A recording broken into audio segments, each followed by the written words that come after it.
What is going on, everyone? James here from Shimwrecker Enterprises, back today with episode 2 of my Road to Vegas series. If you missed episode 1, definitely check that out. It's linked in the playlist along with this video. Basically, this is a series where I'm going to be documenting some of my preparation and my thought process for my trip to the USBC Open Championships and to the True Amateur Tournament coming up in late June and through July 4th weekend out in Las Vegas. I'm here today before the first frame up in Henderson, North Carolina. I came in here to get some practice in on the team pattern from the 2019 Open Championships. Many thanks to Nick and Chris and the guys out here for hosting me and for making this possible. And so this is a fresh lane that I'm on. Lane 12 has the 2019 team pattern on it. You can see the pattern chart on your screen right now. Not a super long pattern, very, very flat and very, very hard.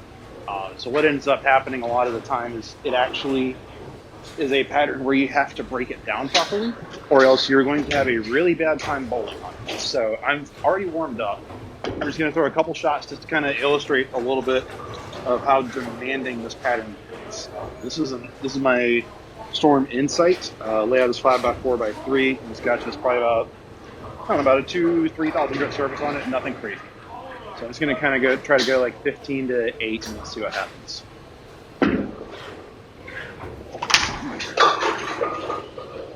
Yeah. And so you can see right there, as soon as it gets off the end of the pattern, it just pretty much goes dead sideways on me. And that's just kind of an indicator of how flat this pattern is. So then what I'm actually going to do, I'm going to go probably about 5 or 6 boards left with my feet and try and throw it further to the right. And I'm probably going to miss the head pin to the right on this. This is 6 left with my feet on this shot right here.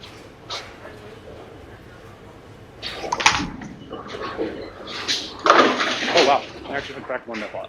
But it is still, I just know from experience I've bowled on this pattern before, and kind of seeing other patterns like it is very, very difficult to score well. So I'm going to throw one more shot with the Insight. This is a means of illustration. This is going to be feet in the same place as that last shot, but I'm just not going to throw it as far to the right. I'm expecting this to go through the face. That's face. Or Runaway Brooklyn. And so that right there, those 3 shots, with a ball that is fairly angular but not necessarily so, that illustrates how difficult this pattern can really play, how difficult it can really be. So what I'm going to do now is I'm going to put this in fast forward mode, and I'm actually going to do a simulated practice, essentially, so you get 6 minutes of warm-ups this year at the Open Championships, and there's only 5 bowlers to a pair. So what I'm going to do is I'm just going to throw on this lane for about 5 minutes, try and break it down a little bit, and then come back and let's see what we got from there.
So that was about 4 minutes of speed bowling, but that was just me throwing my, actually, let me show you the equipment that I've got with me real quick. I've got an Insight, Phase 2, my Acuture Solid, my Idle Synergy, Booyah, which is urethane, and then my plastic. So what I actually did there was I've got about a 2,000 growth surface on my inside and about 3,000 in the phase two. And I was essentially just trying to play it like, get the ball right at 5 for the first 30 feet of the lane. And essentially I was trying to build a little bit of a hook spot for myself. This is from just kind of knowing what the pattern has tended to do in the past, where it's so flat that you almost want to, there's so much free hook, you almost just want to embrace that a little bit with how you break the pattern down. So what I actually end up doing a lot of the times in the team event is I'll take a really, really controlled ball, like an IQ Tour Solid. Well, first, we'll work together to kind of beat up the really far outside of the lane, build a little bit of extra free hook for ourselves, and then take something like an IQ Tour Solid and actually bump it off with that. So realistically, if we're doing, kind of sticking with the simulated practice idea, we're about 4 minutes into practice. We're about 2/3 of the way through practice. So at this point, especially with just 5 on a pair, this is probably going to be 4 to 5 shots if we're in an actual live fire environment to get lined up. So I'm going to grab my IQ Tour Solid here. This one, it's got some lane shine on it. I think it'll be okay for this, given how much friction there is in the lanes here for the first frame. I'm just going to kind of take a guess. I'm going to try and go like 11 or 12 a shot to about 6 or 7 off the end of the pattern. And I'm throwing it slow enough, the ball is smooth enough that it should create some hold, but it's also, I should have beaten up the outside of the lane enough to where I'll have a little bit of mystery. So let's give this a go and see what happens. And that's way too up the lane.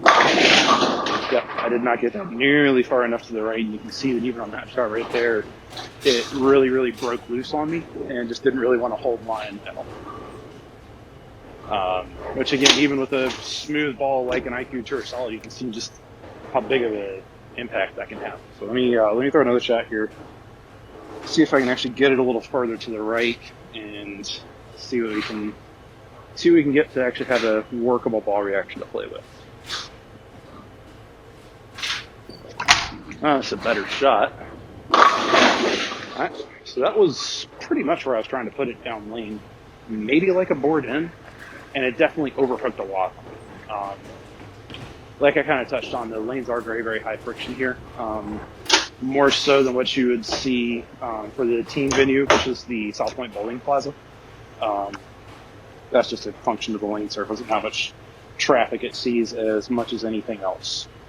So based on that, I'm going to, come on, react, there we go. Based on that, I might actually have to get out my IQ Solid quicker than I thought, or kind of show an alternate way of playing the lanes.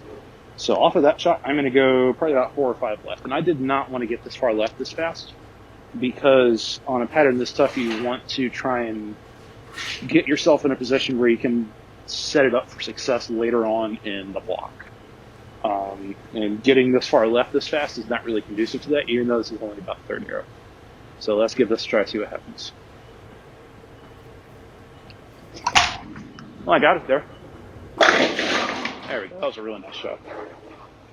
So essentially, what I did with my strategy, kind of how I broke the lanes down, is I was trying to create a little bit of a bumper for myself so that I can have that little bit of kind of guaranteed recovery room and just work with that. Basically use that to create a little bit of margin for myself. And that's a big strategy that you want to employ. The other way you can do this, and this is a little more of a high level strategy, but I'm going to go and show it anyways, just to kind of illustrate it for you, is once you kind of break them down to make them a little friendlier to the right, you can also take urethane, like what I'm about to do with my Booyah, and play essentially straight up the lane, build a little bit of hold for yourself as well. And like I said, this is a little bit of a tougher strategy, easier to mess up, but something I've kind of been tinkering with. Oh, that's a terrible shot. I did not mean to throw it that far to the right, but it actually did hook back. So there might be something there with the urethane ball. But again, like I said, urethane is so difficult because if you leak it to the right like that, you're going to create pain for yourself later on in the block. If you're going to throw urethane, you have to be sure to keep it up the lane and not throwing it at the 5 board like what I just did, just because that'll kind of help it actually, it'll make the pattern longer in the middle of the lane, which will make it feel like it's got a little bit more hold and actually ends up being a little bit more playable. So let's try throwing a better shot right here with the urethane ball and see what we got. Oh boy. I am not throwing it good right now. Come on. Okay. Let's forget that shot happened. And I'm going to throw just one more shot with the urethane ball. But again, this is a good illustration of, like, I know that by doing this, I'm probably making this lane a little bit harder than it should be for myself, even with just these few shots. So I've already can tell that I've changed the lane quite a bit with just this, like, 5 minutes of bowling I've done so far. So, let's throw one good shot right here.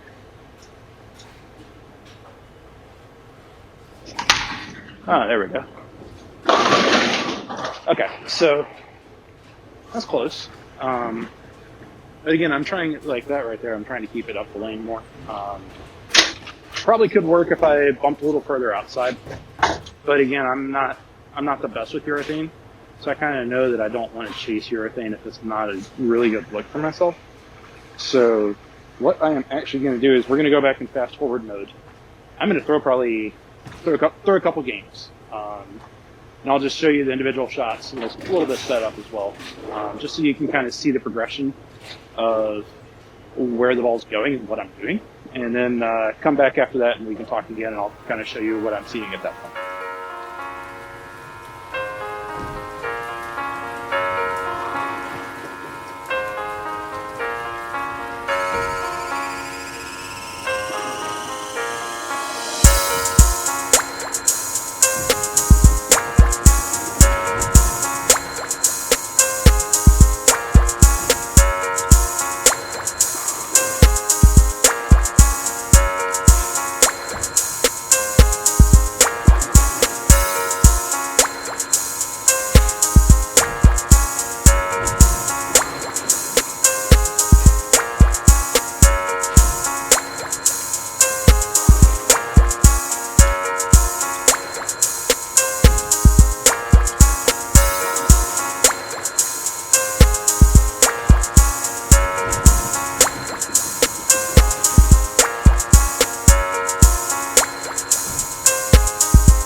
So that was 2 games of okay bowling, not great, not terrible.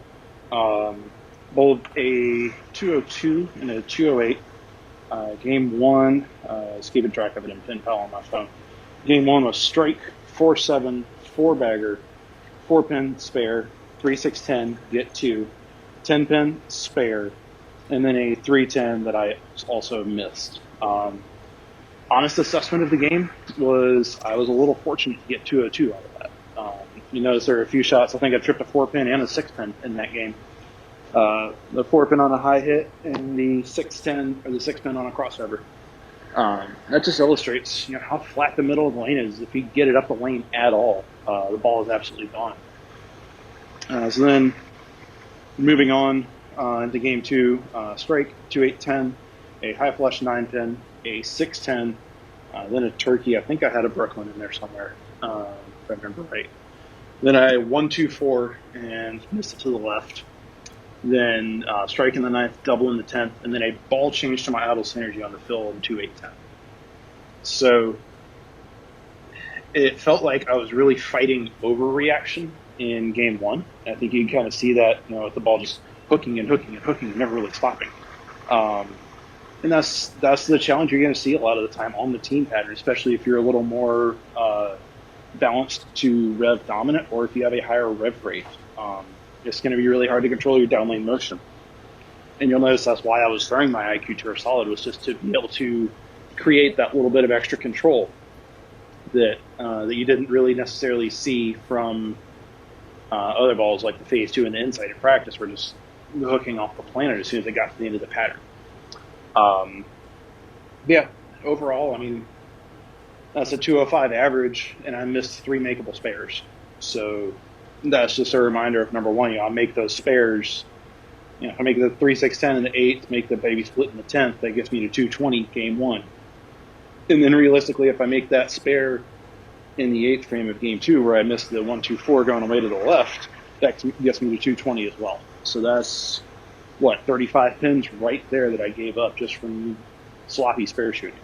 And when the lanes are tougher like this, spares are an absolute premium.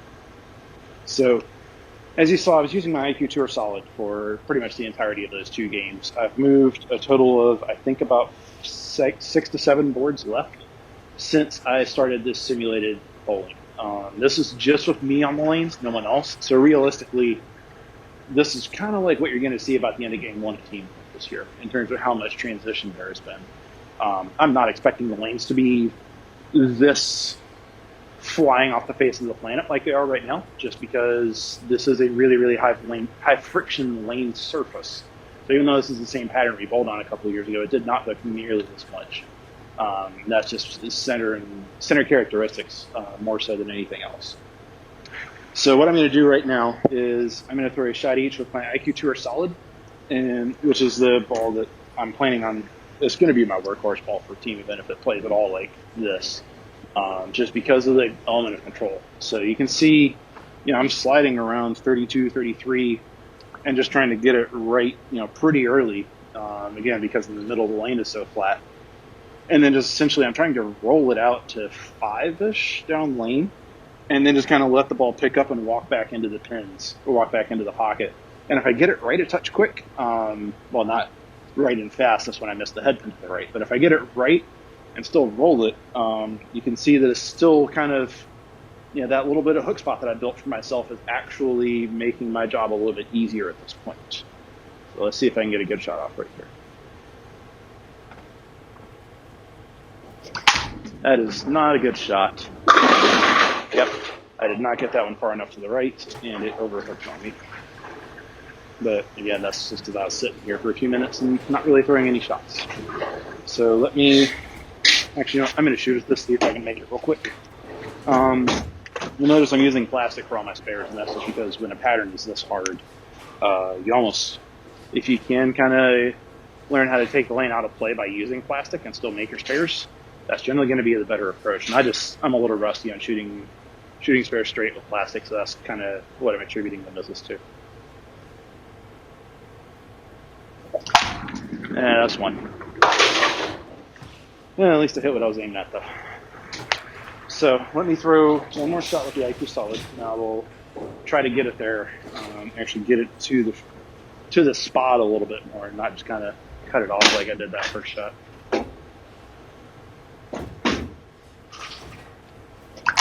Oh, I got it there. Is it going to hook? And it did, and that's the free hook that I'd built for myself, going back to the 4 minutes of breaking the lane down that I did, 2.5 games ago. Is actually, I don't think that shot would have hooked back from there if I hadn't done that. So yeah, that just kind of shows you the power of that. So what I'm going to do now, I'm going to move, I don't know, probably 2 boards left with my feet. I'm going to throw my idle synergy. So this is a little bit cleaner cover stock. It's going to go a little farther down the lane, but it's also a little more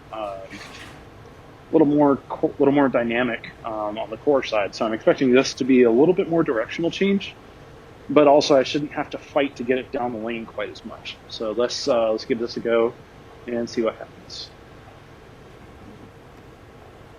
It's got a chance. Ooh, tripped the 9-pin. So you can see right there already just how much more angular that idle synergy is on friction than the IQ Tour Solid is. The other ball that I would have, and I unfortunately forgot to bring it with me for shooting this video, is a High Road Pearl. It's a pearlized version of the same cover that's on the IQ Tour Solid. It's R2S Pearl, and a little bit weaker core with the inverted FE2 core from the rest of the High Road series. So basically, it's a cover and a core that's going to get a little further down the lane and not be quite as early.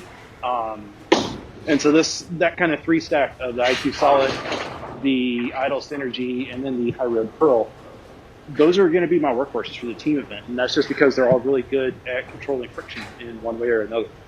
The synergy is probably the least likely of those 3 to get a look, but even so, I want to have some options available with me. So that is my general plan. So I'm going to put this back in fast forward mode for probably another game or so, and then come back and wrap this up.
All right, so that game was pretty good.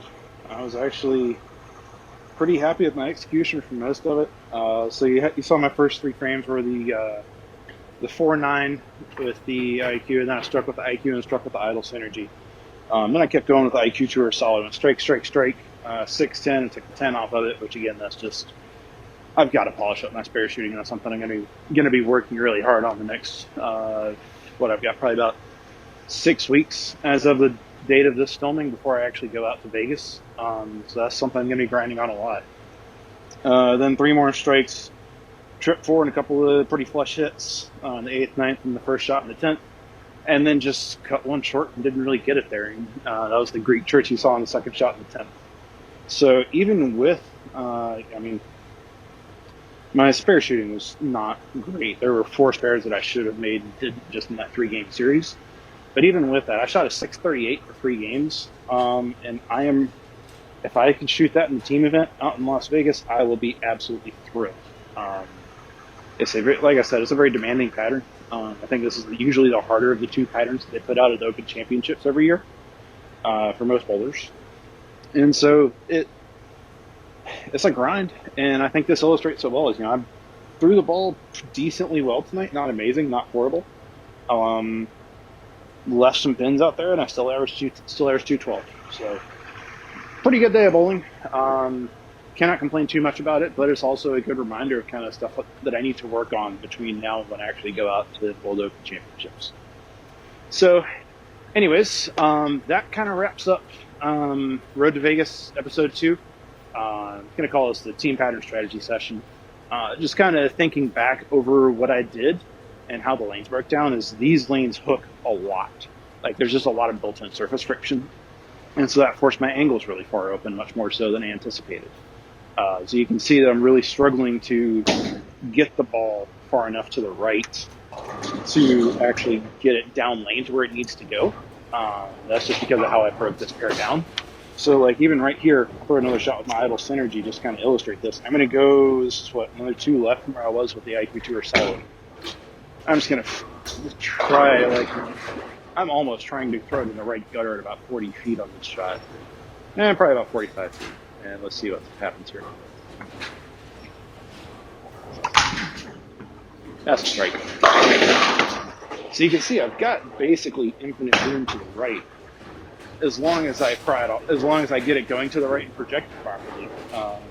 But again, that's the balancing act of this pattern. And I think I mentioned this very early on when I was breaking this lane down. Is I was getting forced pretty far left pretty fast, and I knew at that point I kind of suspected something like this might actually happen. So that's one possible outcome. I don't think I'm gonna get forced this far left, especially knowing who I've got on my team for the team event. I don't think that's gonna happen to this extent. Yeah. So that's a look at kind of one way you might be able to break down and attack the team pattern for the Open Championships. This is kind of an evolving series, just kind of working with it as I go. So if you have any questions or anything you'd like to see different, I'll be shooting for on the double singles pattern in about a week or 2. Got it pretty busy next week or so, but after that I'll be able to get back out and do some more filming for the series.